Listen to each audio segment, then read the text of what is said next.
ડીસામાં Chandralok road ઉપર ટ્રાફિકને નડતરરૂપ park કરેલા વાહનો હટાવાયા। બનાસકાંઠા જિલ્લાના વેપારી મથક ડીસામાં ટ્રાફિકની સમસ્યાને હળવી કરવા માટે ડીસા દક્ષિણ પોલીસ દ્વારા કડક ઝુંબેશ હાથ ધરવામાં આવી છે।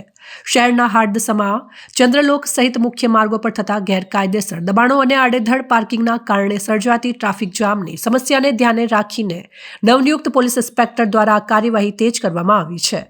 ડીસા દક્ષિણ પોલીસ સ્ટેશનના નવનિયુક્ત પીઆઈ એમબી કોટવાલ ચાર્જ સંભાળતાની સાથે જ એક્શન મોડમાં જોવા મળ્યા છે।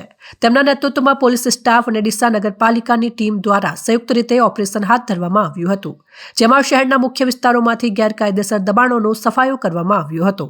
પોલીસ અને નગરપાલિકાની ટીમે ડીસા લાયન્સ હોલથી ચંદ્રલોક રોડ સુધીના માર્ગ પર ખાસ તપાસ હાથ ધરી હતી। આ માર્ગ પર રસ્તાની બંને બાજુએ ઊભી રહેતી શાકભાજીની લારીઓ અને રસ્તાની વચ્ચે અડચણરૂપ ઊભા રહેતા વાહનોને દૂર કરવામાં આવ્યા હતા। તંત્રની આ કડક કાર્યવાહીને પગલે દબાણકારોમાં ભારે ફફડાટ ફેલાયો હતો।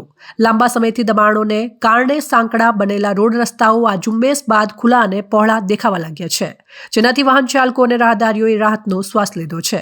પોલીસે આગામી સમયમાં પણ આ ઝુંબેશ ચાલુ રાખવાની અને ટ્રાફિક નિયમોનું ઉલ્લંઘન કરનારાઓ સામે કડક દંડનીય કાર્યવાહી કરવાની ચીમકી આપી છે।